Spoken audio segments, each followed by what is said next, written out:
The X Zone Radio Show with Rob McConnell is largely an opinion talk show.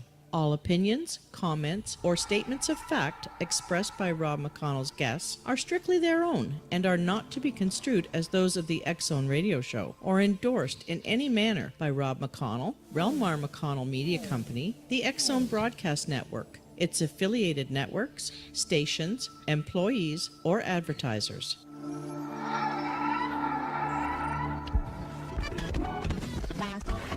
All Hit Radio.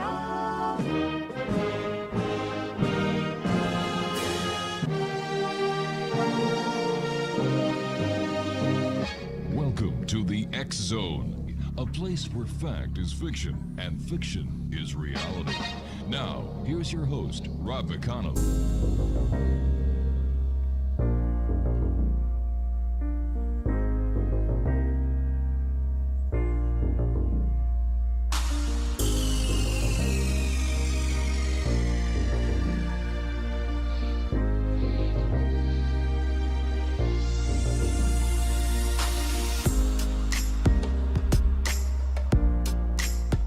And welcome back to the X Zone, everyone. I am Rob McConnell. We're coming to you from our broadcast center and studios in Hamilton, Ontario, Canada. If you would like to send me an email, as you have been doing for the last 29 years, it's xzone at xzoneradiotv.com. That's xzone at xzoneradiotv.com. And for all the programming that we have available for you 24/7, 365 on the X Zone Broadcast Network, www.xzbn.net. And to find out what is playing on the X Zone TV channel, all you need to do is go to www.simultv.com, and we are channel 20. X Zone Nation, my guest this hour is a gentleman I've had the pleasure of having on the show many times in the past. His name is Ralph Ellis. And Ralph has been researching the history of religion and the megalithic era for more than 40 years and has brought many lost tribes back to life.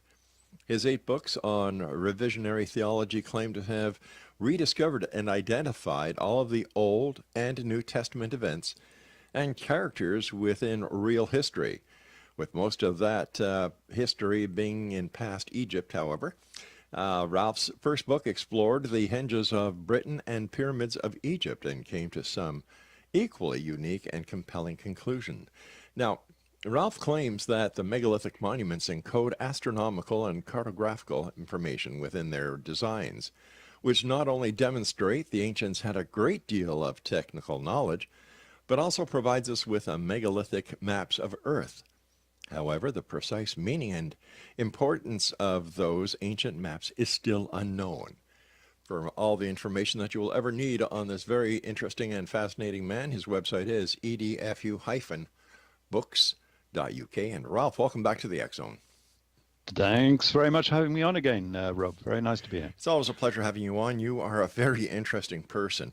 I think of the many times you've been on over the years, and it's like, wow, every time you're on, you bring something new and exciting, yet it's not part of anything new. It's how we perceive the way that that history actually happened. And I think one of the most interesting and mythical, if I can use that phrase, that you and I have talked about in the past is King Arthur. And apparently he was a real historical character. Yes, if you read the text critically, and actually, you have to look very deeply into the text to find out who he is, because superficially he does not exist, because he is missing from the historical record for 600 years. You know, he's supposed to be a 5th, 6th century character, right? And he's missed by all of the early authors like Gildas, Bede, Nennius. You know, he just does not exist in the early record. And then he suddenly pops up in 1135 with Geoffrey of Monmouth and Walter of Oxford, who suddenly produce the whole history of King Arthur. Now, how come he was missed all those years? Yeah, it's good, isn't it? And why don't authors modern authors actually point this out, that Good question. the historical Arthur does not exist in the historical record for 600 years. And suddenly he comes along during the medieval period as a fully fledged story and king and royal court and all of the story we know about King Arthur. Well, how different from the real Arthur is the Arthur this that we new Arthur? Yeah. Yes, this new Arthur is quite different because we have the story by Monmouth and Oxford, which is the standard story we know. Mm-hmm. But then we have all of these new stories that were written just shortly after this period, including the Vulgate cycle, which tell us a very different story about King Arthur, one that is not actually highlighted by any of the films you see, in Hollywood or anything of that nature. And they say very heretical things. I mean, one of them says that, King Arthur was the most evil king ever born. That sort of gets things going a little bit.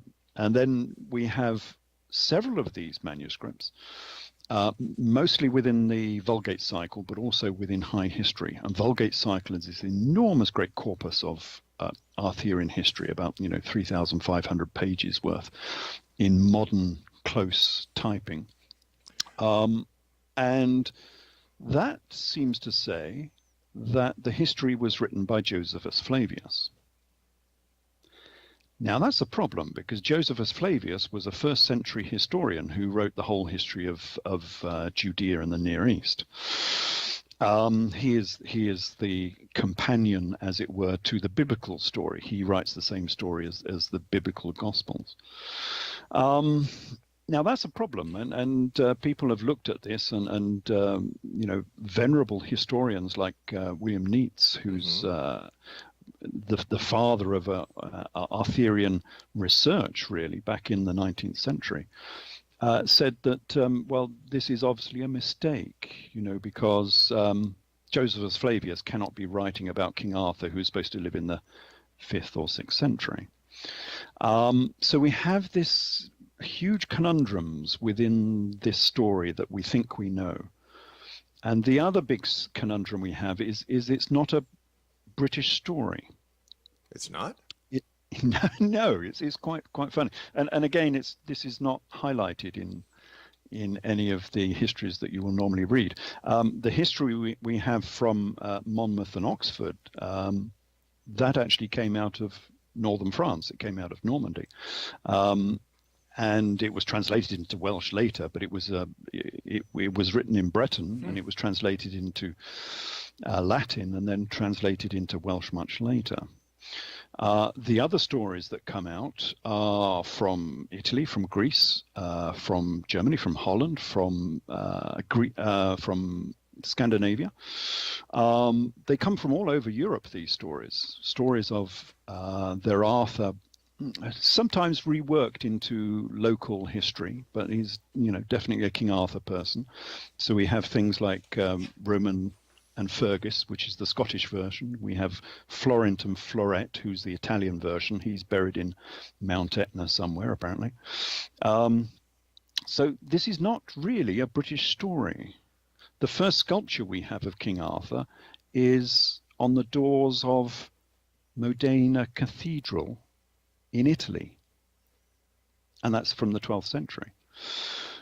We don't get a British story of King Arthur until we get down to Thomas Mallory, I suppose, and his Morte d'Arthur, which is a very late manuscript. So we have two problems so far. We have a King Arthur who goes missing for 600 years, and then he appears to be a European hero, not a British hero. And perhaps the reason why all this happened is we can see it by the date when it arrived. It arrived in 1135. That's just after the First Crusade. First Crusade went out in 1096. And the First Crusade actually did something odd. It was led by Baldwin, Count Baldwin of Boulogne, and it didn't go to Jerusalem. Where did it go? It went to Edessa. For some strange reason, they carried straight on. They didn't turn right and go down to Jerusalem when they were going through modern Turkey. They carried straight on and they went over the Euphrates and they ended up in Edessa. And the first city to be liberated from Muslim control was Edessa. And that's odd because I'd already written about this. We've talked about this previously in one of my previous books where I said that Jesus was the king of Edessa. Right. And very strangely, the first city that was liberated by the Crusaders was Edessa. And that begs the question if they knew something about the history of Jesus, the true history of Jesus, the historical Jesus. But anyway, so they did so. Mm-hmm. They then set up the Knights Templar. And 5 years after the Knights Templar were set up, we suddenly get the Arthurian legend comes out of northern France, which is where Count Baldwin of Boulogne came from, of course. He was a Norman count. So the story arrives, and it seems to be linked to the Crusades. All right, Ralph, let's hold it here because I have to take a commercial break, and this is getting very interesting, as every hour does with you. Thanks so much for joining us, and congratulations on all the great work that you've done over the years, my friend. It's always a great pleasure having you with us here in the X Zone. And X Zone Nation, if you'd like to find out more about our guest this hour, Ralph Ellis, his website is www.edfu-books.uk. That's www.edfu-books.uk. And Ralph and I will be back on the other side of this commercial break as we continue here in the X Zone from our broadcast center and studios in Hamilton, Ontario, Canada. Don't go away.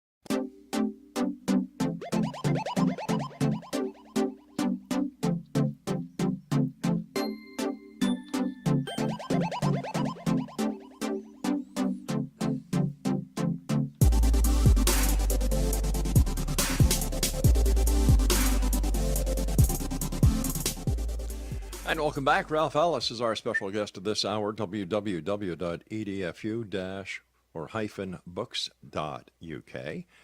And Ralph, when you and I, before we took the last commercial break, we were talking about how the Knights Templar did not turn right and go to Jerusalem, but they kept on going across the Euphrates to Edessa. Yes. And this brings in, a couple of conversations that we've had in the past. Why did they go to Edessa first instead of going to Jerusalem? I think that there is a genealogy here that goes through the biblical genealogy down into Europe. I think that Count Baldwin of Boulogne, who became one of the first kings of Jerusalem, knew something about this era.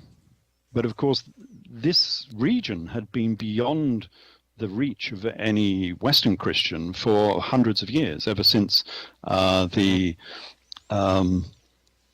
Muslims' invasions in the 7th century, which had cut off that region from Western exploration, from anything in the West.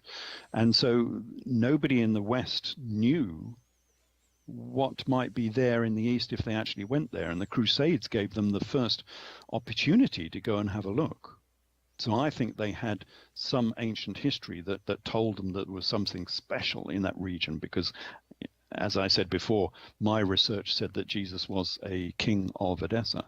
So they went specifically not to liberate Jerusalem, but to go and find something interesting at the very core of this religion, which was Edessa. And Edessa, even if you don't believe the Jesus connection, was the first city that adopted Christianity back in the 2nd century. Well, let's talk about the Jesus connection, because that plays a very pivotal part in Christianity. Ah, yes. But how did they know? There must have been some, because they've been cut off from that part of the world for 500 years. How did they know? They must have had some inkling that there was something to find. Otherwise, they wouldn't have gone to such a strange place as Odessa, which is miles away between the Euphrates and the Tigris. And that was the first city they liberated. And it is undoubtedly that they found something important, because that's why they set up the Knights Templar. The Knights Templar were obviously set up to hold and keep secrets that had been liberated from the East, and nobody, of course, knows what those secrets are. Everyone says, "Oh, yes, the Templars must have had secrets. That's why they had all their initiation codes. That's why you had to, such a secretive society." But what secrets did they have?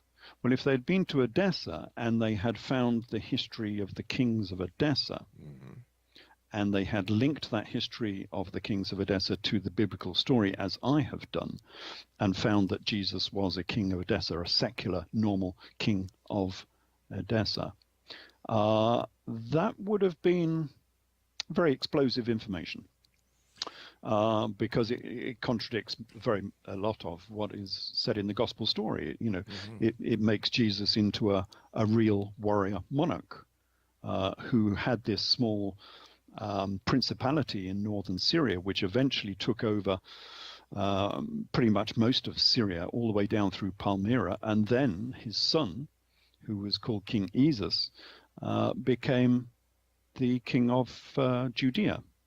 So again, it fits in very well with the gospel story.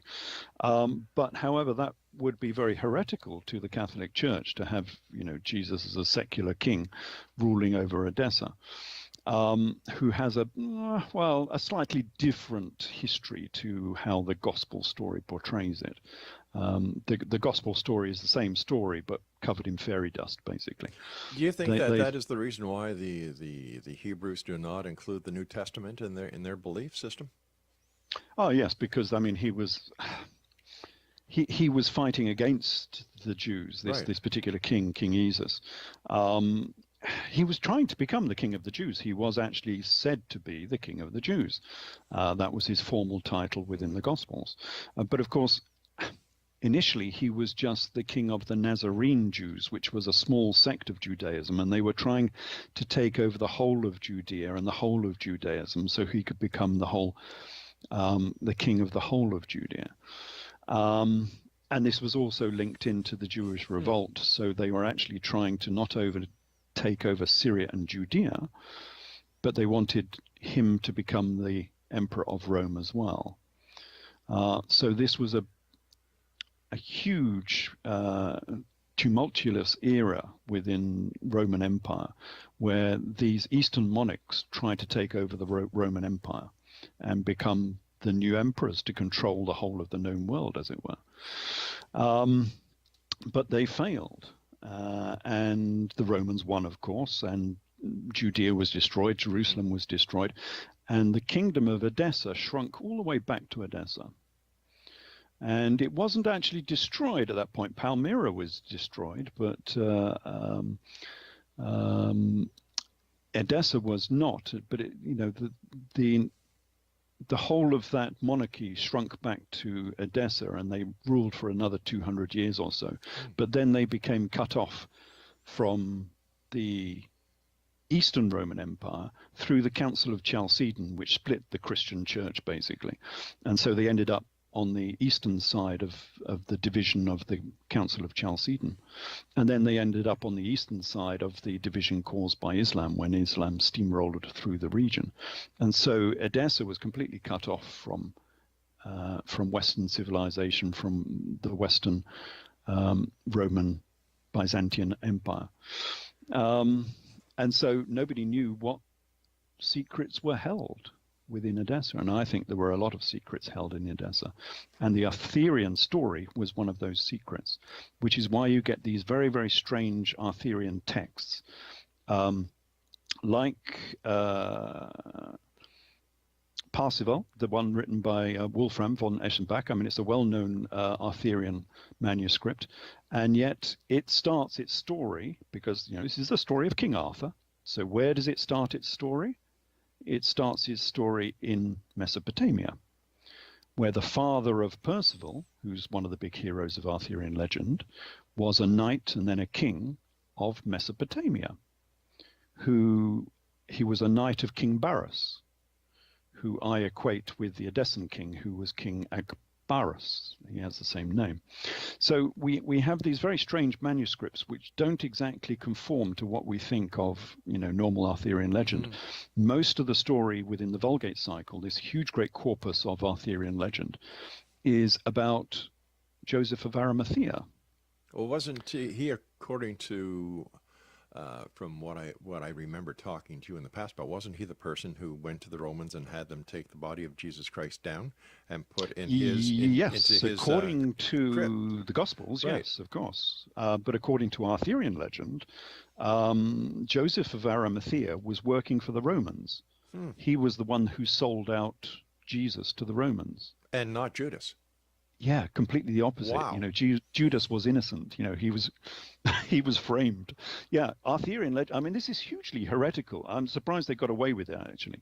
For Arthurian legend to say that the baddie was Joseph of Arimathea, that he had been working for the Romans for 7 years, and he was the one who managed to get Jesus captured by the Romans. Well, if that is the case, Ralph, if my memory serves me correct, it is also believed that Joseph Arimathea brought Mary Magdalene and the Holy Grail to the British Isles. Yes, we have this whole story of Joseph of Arimathea coming to Britain, but there is a mistake there in the translation as well, and I identify all of these mistakes because they're sort of deliberate mistakes. I'm sure some people have seen this, because they say that they went to Galles, is what it says, and then it says that Sir Galahad became the king of Hosalis. And Galles and Hosalis are supposed to refer to Wales, that they went to Wales, obviously Britain. But they didn't. You see, Galles refers to the Galli high priests of Syria. And Hosalis also refers to the Galli high priests of Syria. And the Galli, the Galileans, as they're called by Josephus Flavius, were eunuch priests of Cybele, who honored Attis and Cybele, who were very influential in Syria. And they were all eunuchs. And Hosalis and the Galli both mean eunuch, because the priests were always eunuchs. And that is why we get Jesus asking his disciples to become eunuchs. Again, this is not widely known because they don't want to tell you about this. But Jesus says in the Gospels, comes from Matthew, the Gospel of Matthew. He says, there are some eunuchs which are born from their mother's womb, and there are some eunuchs which were made eunuchs by men. But there are some eunuchs who have made themselves eunuchs for the kingdom of heaven's sake. He that is able to receive this, let him receive it. So, and this is Matthew 19:11. So what Jesus is saying is that if you want to become a eunuch, i.e. you want to become a galley priest, right, then you should become a eunuch, because the galley priests are the priests who look after the Holy Grail, according to Arthurian legend, and his disciples were galley priests. All right, stand by, Ralph. We've got to take our news break at the bottom of the hour. Fascinating hour, as every hour is, with our guest Ralph Ellis. For more information on Ralph, or if you'd like to buy any of his great books, and they certainly are great, I've had the pleasure of reading most of them, visit his website at edfu-books.uk. This is the X Zone. I am Rob McConnell. Ralph Ellis and I return after this news break. Don't go away.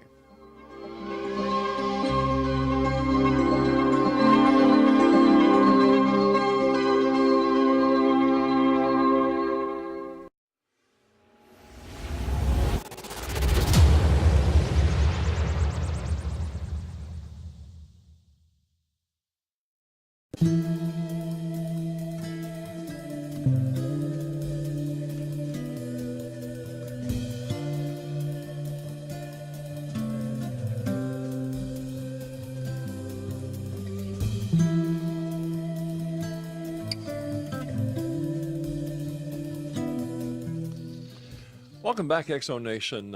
Ralph Ellis is our special guest this hour. www.edfu-books.uk is his website. And Ralph, you've got me a little It's all mesmerized confusing, here. isn't Well, it? it is, but when you start having had the pleasure of talking to you in the past, the pieces are starting to fall into place. Yes.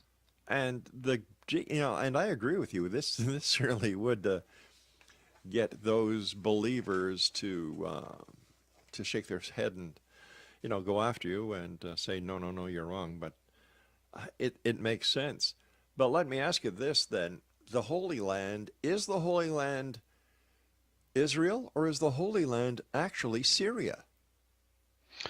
Well, both, I suppose, because they took over Edessa initially. They came out of Persia. They were Egyptians who had been exiled to Persia. They were kicked out of Persia. They ended up in Edessa. They set up their own monarchy there, their small kingdom. They took over most of northern Syria, all the way down to Palmyra. Palmyra was a big city of the this Edessan monarchy. And then, of course, they wanted to expand. And how do you expand? Well, they wanted to go south and take over Judea. How do you do that? Well, either you go down there with an army, which they didn't want to do because the Romans controlled that region anyway. Right. Or you send your sons down as princes of Judaism, because the princes of Edessa were Jews. They were Nazarene Jews. With pots of money, and you sell yourself as the savior of the region. So, for instance, in AD 47, they saved Judea from famine by putting a lot of money down into Judea. So they were the saviors of Judea. On the back of that, they then set up the largest palace in Jerusalem and the largest tomb in Jerusalem, and they bought all of the furniture for the Temple of Jerusalem. So that magnificent great gold menorah that the Romans stole eventually in AD 70, that was given by the Edessan monarchy to the Temple of Jerusalem. So by these acts of generosity to Judea, their sons were slowly becoming the de facto princes of Judea. And their mother, who's Queen Helena, she's the very famous Queen Helena, she became the queen of Judea in the AD 40s, AD 50s.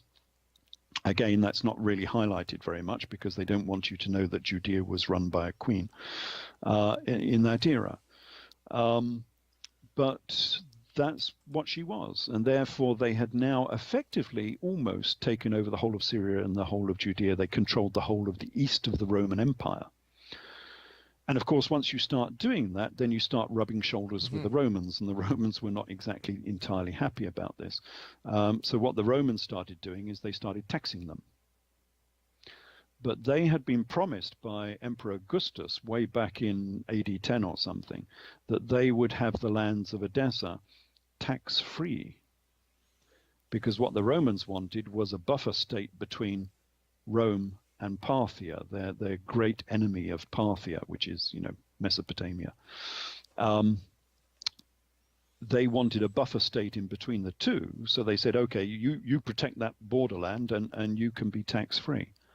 Well, once the Edessans started taking over the rest of Syria and the rest of Judea, the Romans wanted to tax them. And that's why the gospel story is all about a tax revolt. Everything in the gospel story is about taxes. Why is Jesus not paying his taxes to Rome? And he says, render unto Caesar what belongs to Caesar, etc., etc. It's all part of a tax dispute. But I'm trying to put the timeline as Christians believe it to the timeline that you're talking about. And yes. Something doesn't make sense here, because if that was the case of the taxation, and is Christ one of the kings that came down, or one of the princes? King Jesus, yes. Okay, so he was already born when Rome started this taxation period. Yeah, well spotted there. Well spotted. We have what I call the chronological chasm, which pervades the whole of this exploration of both the gospel story and the Arthurian story. And because the Arthurian story is the same story, that chronological chasm occurs in Arthurian history as well. So they end up with a problem. What they did is the story was AD 70s, but the Christians and the Romans didn't want this character associated with the Jewish revolt, which was AD 70. And so they moved his history back to the AD 30s. Convenient. Yeah, so he's no longer a great player in this, Jewish revolt. He's just a minor carpenter, back in the AD 30s. That's why nobody knows about him, etc. That's why you can't find him in the historical record. And that was perfect. That worked well. However, anything attached to the Jesus story now has this enormous, great 40-year chronological chasm between the two histories. And how do you overcome that? Well, Arthurian legend is marvelous because, as I said, much of Arthurian legend is about Joseph of Arimathea. Yes. And he was the guy who took Jesus down from the cross. Okay, so that's AD 30s. But Joseph of Arimathea worked for Emperor Vespasian. And he was a chief knight of Emperor Vespasian, which is why I link him with Josephus Flavius. So Joseph Arimathea wasn't a merchant; he was a knight. Yeah, according to Arthurian legend, yes. Right. Okay. But how can he be, in the AD 70s, working for Emperor Vespasian? So what they do is after the crucifixion of Jesus, Joseph of Arimathea is captured and he's put in prison. And he goes to sleep for 3 days in the prison, and he wakes up 3 days later by Vespasian, who wakes him up, and suddenly he realizes that 40 years have gone by, and he doesn't realize it. So are we looking at the resurrection, the 3 days of? It's very similar, isn't Wow. it? Because Josephus Flavius had exactly the same. Josephus Flavius had a resurrection after 3 days as well. So did Joseph of Arimathea. So did Jesus. It's part of the same story. But that's how they get over this 40-year gap. So they make Joseph of Arimathea go to sleep for 3 days, and he wakes up 40 years later, and now he can be working for Emperor Vespasian. Sounds like, what was that? Johnny Appleseed went to sleep, woke up 40 years later. Yeah, it's My great, goodness. isn't it? And remember, this is still part of Arthurian legend. This is all part of the Vulgate cycle. This is the story of Joseph of Arimathea. But it continually confuses the two eras. And so you never quite know what era you are in. For instance, one of the main characters owned the donkey that was owned by Joseph of Arimathea. So one of the guys who was the father or the uncle of King Arthur owned the donkey that was owned by Joseph of Arimathea. So this is like a 500-year-old donkey sort of thing. And that happens all the way through the story. You find that Percival was the nephew of Joseph of Arimathea. But that means that Percival was a first century character. Again, we keep muddling the first century and the Arthurian history all the way through the Vulgate cycle. And as I said before, the Vulgate cycle clearly says that the history of King Arthur was written by what it calls Josephus the Good Scribe. And Josephus the Good Scribe is the son of Joseph of Arimathea. And Joseph the Good Scribe is also Joseph the Good Knight, who was a witness to Scripture and who wrote about the Scriptures and wrote Arthurian history. All right. In the first century. Okay, so I have to ask you at this point, who is or was King Arthur? Right. Well, here we come to the nub of the problem. Yes. King Arthur is not King Arthur. What happened is that the Knights Templar came back with all of these stories from Edessa. And as I said before, they're heretical. You've got this story about a secular King Jesus who was fighting the Romans in the Jewish revolt. And he survived the cross, according to Josephus Flavius. He survived the cross and was exiled probably to England. We're not quite sure. all of that was deeply heretical. But they wanted to preserve this story. They wanted to keep this story. And you've only got two options. Either you can sort of bury it in a pot somewhere. Hopefully it'll be discovered at a later era or something. Right. Or perhaps you transcribe it into a mythical story. And they've done this quite obviously with many of the children's stories we have. In my books, I go through Cinderella and Rapunzel and Snow White and the Seven Dwarfs and so on. They're all mythical stories about real events that are dressed up as children's fairy stories. All right, Ralph, we have to take our final break. I don't know what to say. We'll be back on the other side as we try.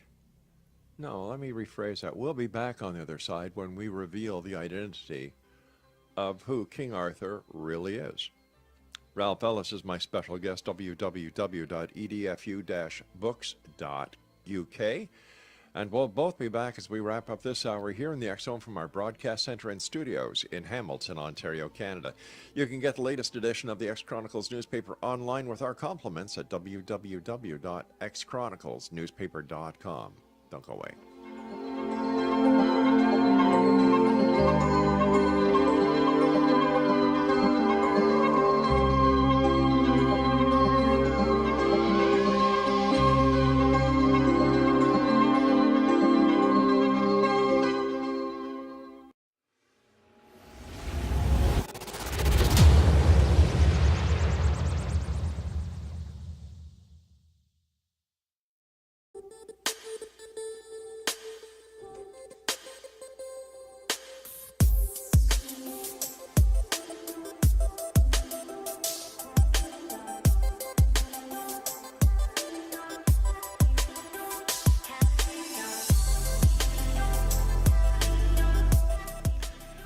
Ralph Ellis is our special guest, X Zone Nation, www.edfu-books.uk. And always, Ralph, great having you with us. I love that you're out there getting the truth and bringing it to the people. And, you know, I still scratch my head every time I hear about Christopher Columbus discovering the Americas, which we all know he never did. But yet, academia seems to get stuck into that rut with that they don't want to admit that they were wrong. And, yes, you know, and thank goodness for people like you and Michael Cremo and the other people who are willing to say, well, no, take a good look. Here is the truth. So thank you for what you do. But I have to ask you that all-important question. Who was King Arthur? Yeah, we sort of kept listeners holding there for a while, didn't we? No, let's be honest. You kept me holding for a while. But yes, the answer is controversial. And as you were saying there about academia, I've had as much anger about this from academia as I have from the religious side, because I'm reinterpreting religion, of course, which upsets some people, but I'm upsetting academia because I'm now taking the whole of Arthurian legend, which people have been researching deeply for a couple of hundred years maybe, and overturning everything they've said in academia about King Arthur and showing them where they've been wrong all this time. And they're very upset by it. I've had some very nasty letters by some academics. But, you know, the truth is fairly simple. We've got this mythological story of a king that doesn't exist. And, of course, the Arthurian purists want him to exist because they want this, you know, British hero from the Dark Ages that's, you know, rejecting the Anglo-Saxons that are coming across. So, you know, they don't want to let go of that legend and that hero figure. But he is missing from the first 500 years. And then he suddenly arrives from the Near East with all of these strange stories about the Near East and all of these strange stories about the first century. And it just seems so obvious to me that the story that the Templars had was the secular story of King Jesus. and they couldn't tell that story in the the 13th century, the 12th century, when these stories were being written. And so all they did was change his name from King Jesus, or King Esus as he's called in the historical record. Right. They changed his name into King Arthur. And all of the stories are virtually the same. And this is why we have this strange oddity in Arthurian legend, where King Arthur is fighting against the Romans, because there were no Romans in the 6th century in Europe that Britain could be fighting against. There were no Romans. So wait a second here. Hold on. So are we saying that the 12 Knights of the Round Table were the 12 apostles?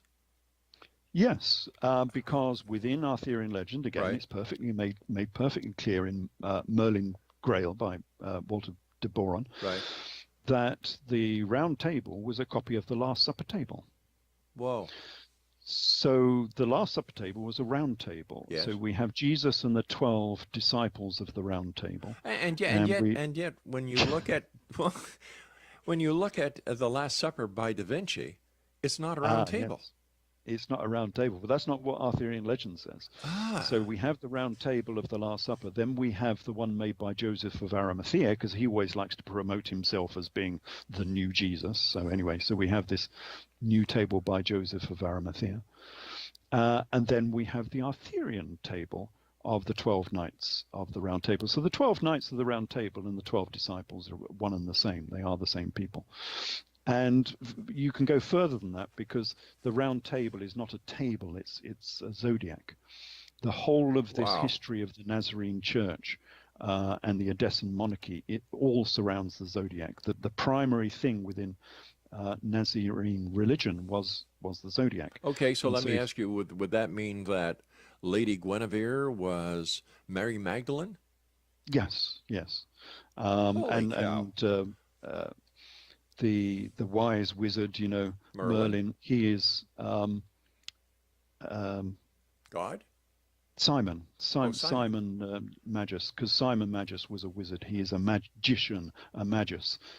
So that is Merlin. All of the characters fit together, Except one that I can't wrap my head around with yet. And I was doing so good, and then all of a sudden I came to one character and I said, "Who's this character?" And that's God, the Father.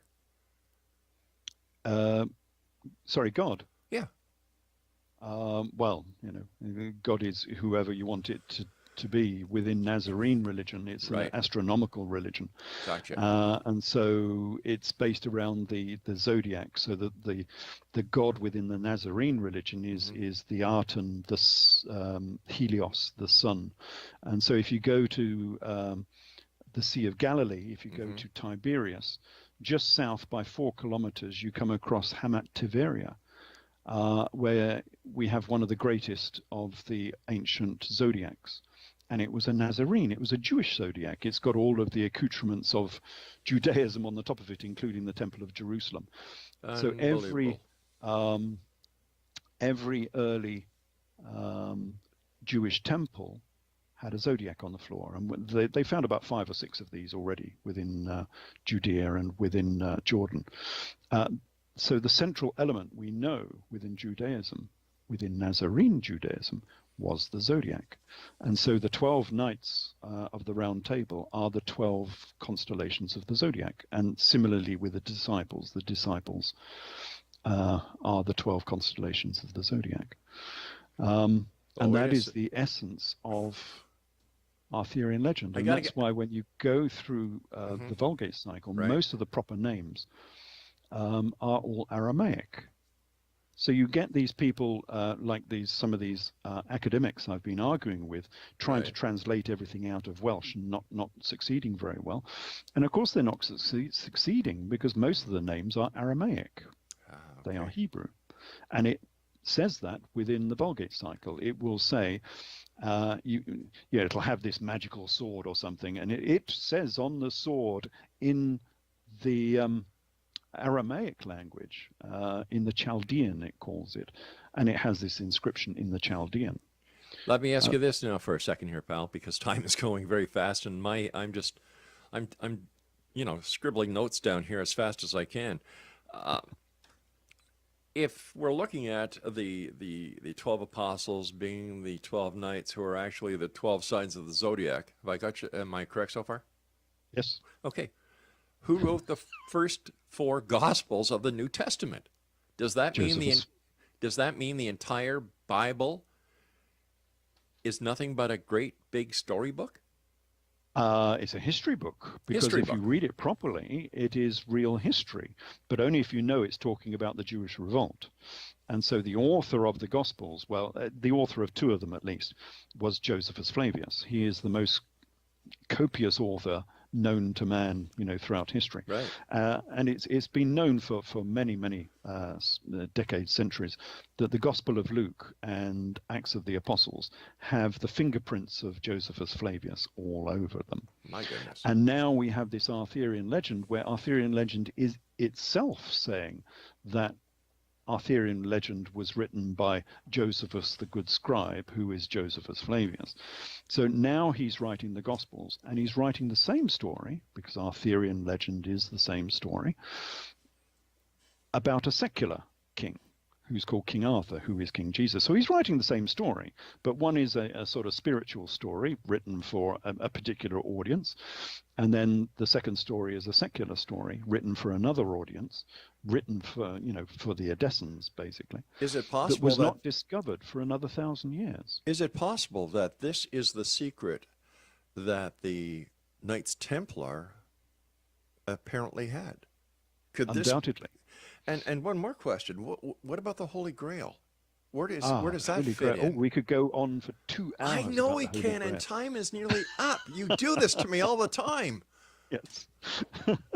Yes, the Grail is a great part of Arthurian legend. It's a great part of the gospel story as well, because St. Peter was the holder of the Grail.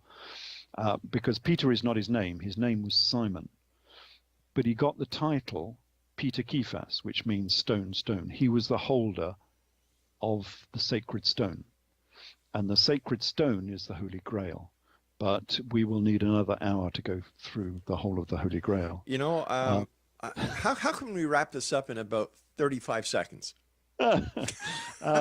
Well, only that, Arthurian legend is the gospel story, but it's a secular gospel story that has been half relocated into a British sort of environment. But it's not. It's a story about the first century. It's a story about the Near East. And it's the same as the gospel story. They just call King Jesus, they call him King Arthur instead. It does mean you have to lose that sort of, British hero figure, because he didn't really exist. But that is the true story of Arthurian legend. Ralph, as always, time goes by too fast, my friend. Do you have a book that has been written about all of this? Yes, that's the Grail Cipher. So, yeah, that was the last of my King Jesus trilogy. It's now a trilogy in 4 parts, and it's called the Grail Cipher. It's about 600 pages long, and it's magnificent. And it's available at? Edfu, well, I suppose Amazon is probably the best.